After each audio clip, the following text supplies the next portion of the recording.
So, next usual question is, how much ka ba nakukuha sa isang freelancing client?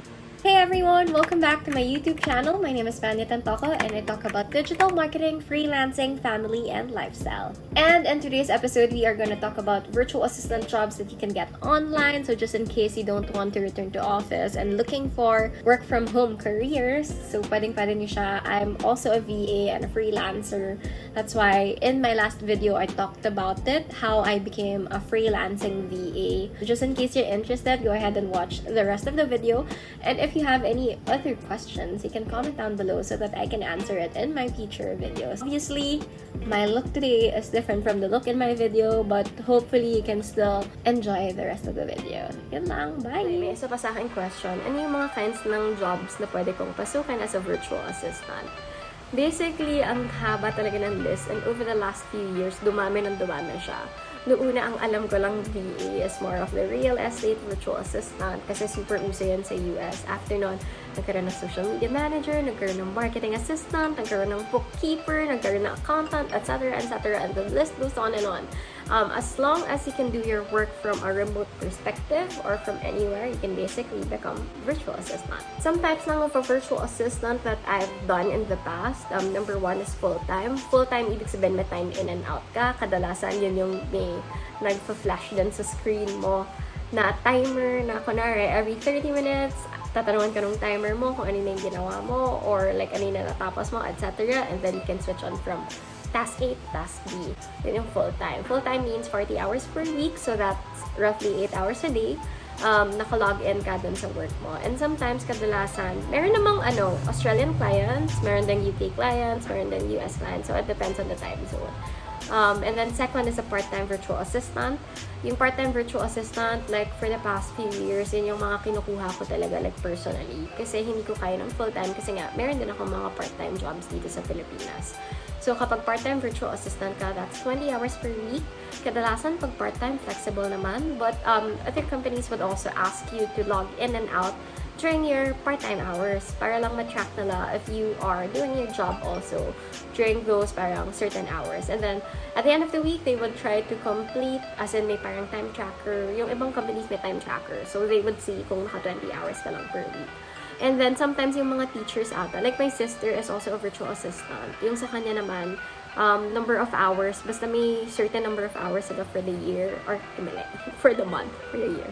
For the month, may certain number of hours sila, and yung sisweldohan nila is based on the number of hours rendered for that month. So, part-time din yan. And number 3 is my most favorite kind of virtual assistant, which is output-based, basically freelancing. Ngayon, after like how many years of experience? Siguro after 2012, almost 10 years of experience. This is when I started really like niching down and asking for this request. As in, specifically, I asked the employers or the company if they can take me on an output-based work. So that means they would just give me a certain deliverable for the month. I will just deliver it through a certain period, and then kapag nasubmit ko na siya, it will be counted as a full month's job. So, for output-based lang, I'm not on a per hourly.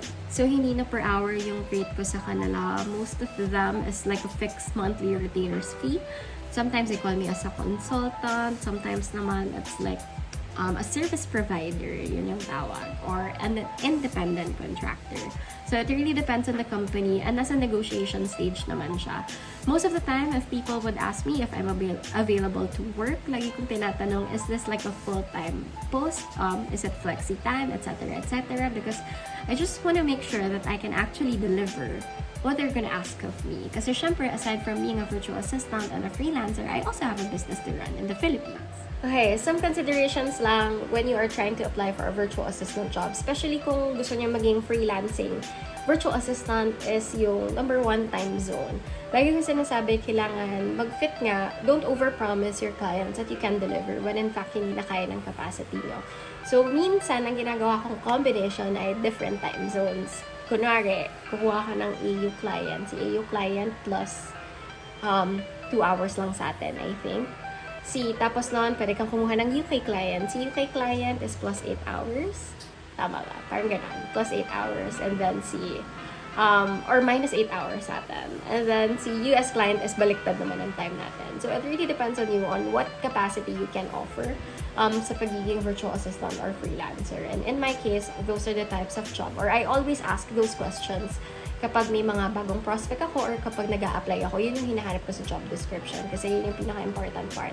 Make sure na kaya mong gawin or i-take on yung load kasi if not, ikaw din yung mawawalan ng work. And mas maganda yung mag-retain ka ng client relationships. Kunwari, I have like this client who has been with me for 4 or 5 years now. Sa US based siya. On and off yung projects. Pero, continuous yung relationship namin. And every time she has like a question or like she needs something, etc., she would like text me or WhatsApp me kasi kailangan niya ulit mag-onboard ng tao from the Philippines. Kaya talagang connection and better relationships yung mabibuild mo if you are honest also with your employers or with your clients.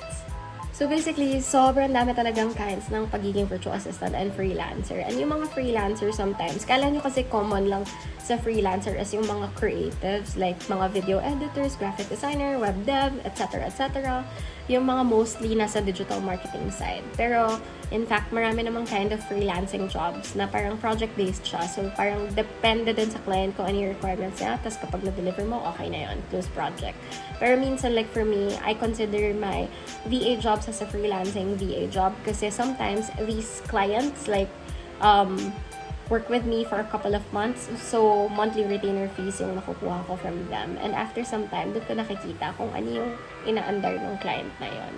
Tapos, doon din ako nakita ng opportunity kung meron pa kaming pwedeng i-work on, etc. So, it really depends on you on what kind of freelancing jobs would you like to have in the future. So, next usual question is, how much ka ba nakukuha sa isang freelancing client? Sobrang hot topic na to, pero it really depends on your skill. Yun yung una kong sasabihin. Kasi the skills are your most important thing that pwede mong gawin dito para makakuha kayo ng higher yielding client. So, ibig sabihin lang, each virtual assistant or freelancer charges differently depending on the skills that they have. That's the most important thing. Kaya lagi ko rin sinasabi sa mga TikTok ko, always hone that specific skill na sobrang happy ka, sobrang kabisado mo, and sobrang kaya-kaya mong i-offer sa ibang tao. Like for me, I niched down on marketing. So anything under digital marketing specifically, I would be able to take on. Kasi yun talaga yung kabisado ko na kahit nakapikit ako, mas confident ako na kaya ko siyang gawin. Versus if you would ask me na parang, okay, can you be a website developer? Well, marunong ako, but I'm not the best at it. So, hindi ko rin siya may offer ng mataas. So, talagang depende sa iyo yan kung anong gusto mong i-offer as a freelancer or as a virtual assistant. So, always start with that one. But to give you an idea, back in 2012, when I was still starting, I was earning around $2 to $3 per hour. So that was around 15,000 per month back then. Yun yung VA job ko. Tapos umandar yun. Mind you ha, mababa ako mag-presyo. Since hindi na nga ako hourly, I usually, depending on the scope of the work, it can go from anywhere between $800 to around $2,000 depending on the scope of work. So, kapag one-time projects yan, usually mas mataas kasi within a certain time period lang siya. Pero kapag monthly retainer, I try to also manage the cost of the client para mas mag-stay siya ng longer sa akin and mas maging stable yung income ko compared to like giving them one-time, big-time rate tapos goodbye na in a few months, di ba? Kasi hindi sustainable for them.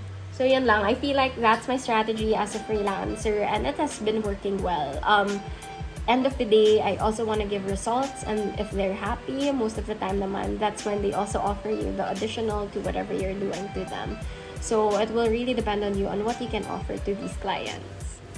Okay, so all in all, that is what a freelancer is and yun din yung virtual assistant and yun din yung story ko sa pagsa-start ko sa pagiging racketeria ngayon. And this would be a series of videos because I'm trying to answer like the common questions that I've been getting on TikTok. Kasi nga, hindi ko ma-answer lahat doon in one go. Dahil sobrang haba ng explanations and you know, TikTok only has like 3 to 5 minutes max. So, mas maganda siya dalhin dito sa YouTube para mas mahaba yung pag-explain ko sa inyo kung ano nga ba yung virtual assistant, ano yung mga pwedeng gawin, etc. But basically, that's what I do, and I hope you like this video. And if you are also a freelancer, comment down below your questions, and malay mo, yan na yung next topic natin for this work from home series. Okay, so in today's episode, we are gonna talk about one of the most common questions that I get on TikTok. Saan nga po ba ako magsa-start kung gusto ko maging freelancer or isang virtual assistant?